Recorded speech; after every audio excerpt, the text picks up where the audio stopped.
एक एक सन मरम ना कहीं, समझता से बद चुप कर रही।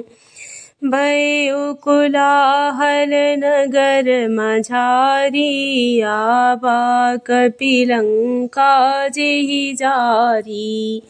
एक दूसरे को मर्म असली बात नहीं बतलाते। उस रावण के पुत्र का वध समझकर सब चुप मानकर रह जाते हैं। रावण पुत्र की मृत्यु जानकर राक्षसों के भय के मारे भागते देखकर नगर भर में कोलाहल मच गया कि जिसने लंका जलाई थी वही बानर फिर आ गया है। अब धोखा करही करता रायति, सबीत सब करही बेचारा।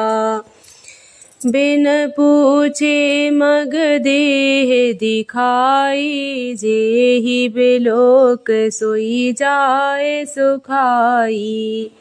सब अत्यंत भयभीत होकर विचार करने लगे कि विधाता अब ना जाने क्या करेगा। वे बिना पूछे ही अंगद को रावण के दरवाजे की राह बता देते हैं। जिसे ही वे देखते हैं वही डर के मारे सूख जाता है। गए सभा दरबार तबे, सुमिर राम पद कंज सिंगठ बनित उतचितबे। धीर वीर बल पुंज, प्रभु अब कृपा करो यही भांति। सब तज भजन करहूँ दिन राति। श्री रामचंद्र जी के चरण कमलों का स्मरण करके अंगद रावण की सभा के द्वार पर गए और वे धीर वीर और बल की राशि अंगद सिंह की सी एड़ शान से इधर उधर देखने लगे।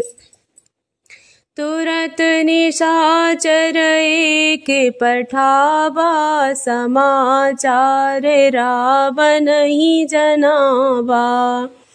सुनत बिहस बोला दस सीसाया, नहु बोल कहाँ कर कीसा। तुरंत ही उन्होंने एक राक्षस को भेजा और रावण को अपने आने का समाचार सूचित किया। सुनते ही रावण हंसकर बोला लाओ देखें कहाँ का बंदर है। आयुष पाए दूत बहुधाए, कपि कुंजर ही बोल ले आए। अंगद दीक दसानन बैसे, सहित प्राण का जल गिर जैसे। आज्ञा पाकर बहुत से दूत दौड़े और बानरों में हाथी के समान अंगद को बुला लाए। अंगद ने रावण को ऐसे बैठे हुए देखा जैसे कोई प्राणयुक्त संजीव काजल का पहाड़ हो। भुजा बिटप सिर श्रृंग समाना, रोमा बलि लता जनु नाना। मुख नासिका नयन अरु काना, गिर कंदरा खोहे अनुमाना। भुजाएं वृक्षों के और सिर पर्वतों के शिखरों के समान है। रोमावली मानो बहुत सी लताएं हैं। मुँह नाक नेत्र और कान पर्वत की कंदरा और खोहे के बराबर है। गए उस सभा मनने के नमूरा, बाली तनय अति बल बाकुरा। उठे सभासद कपि कहूँ देखी, रावण उर्भा क्रोध विशेषी। अत्यंत बलवान बांके वीर बाली पुत्र अंगद सभा में गए। वे मन में जरा भी नहीं झिझके। अंगद को देखते ही सब सभासद उठ खड़े हुए। यह देखकर रावण के हृदय में बड़ा क्रोध हुआ। यथा मत गज यूथ महू, पंचानन चली जाए। राम प्रताप सुमरि मने, बैठ सभा सिरुनाए। प्रभु अब कृपा करो यही भांति, सब तज भजन करहूँ दिन राति। जैसे मतवाले हाथियों के झुंड में सिंह निसंग होकर चला जाता है, वैसे ही श्री रामचंद्र जी के प्रताप का हृदय में स्मरण करके वे निर्भय सभा में सिर नवा कर बैठ गए। कहे दस कंठ कवन ते बंदर में रघुवीर दूत दस कंधर, मम जन कहीं तोय रही मिताई, तब हित कारण आए भाई। रावण ने कहा, रे बंदर तू कौन है? अंगद ने कहा, हे दशग्रीव, मैं श्री रघुवीर का दूत हूँ। मेरे पिता से और तुमसे मित्रता थी, इसलिए हे भाई मैं तुम्हारी भलाई के लिए ही आया हूँ। उत्तम कुल पुलस्त करनाती, शिव बिरंच पूजे हो बहु भांति, बर पाए हो कीने हो सब काजा, जीते हो लोकपाल सब राजा। तुम्हारा उत्तम कुल है, पुलस्त ऋषि के तुम पौत्र हो, शिव जी की और ब्रह्मा की तुमने बहुत प्रकार से पूजा की है, उनसे वर पाए हैं और सब काम सिद्ध किए हैं। लोकपालों और सब राजाओं को तुमने जीत लिया है। नृप अभिमान मोहे बस किम्बा, हरियाणा हो सीता जगदम्बा, अब शुभ कहा सुनहो तुम मोरा, सब अपराध क्षमहि प्रभु तोरा। राजमस से या मोहमस तुम जगत जननी सीता जी को हर लाए हो, अब तुम मेरे शुभ वचन मेरे हित भरी सलाह सुनो, जिसके अनुसार चलने से प्रभु श्री रामचंद्र जी तुम्हारे सब अपराध क्षमा कर देंगे। दसन गहो तृण कंठ कुठारी, परिजन सहित संग निज नारी, सादर जनक सुता करी आगे, यही विधि चलाहूँ सकल भय त्यागे।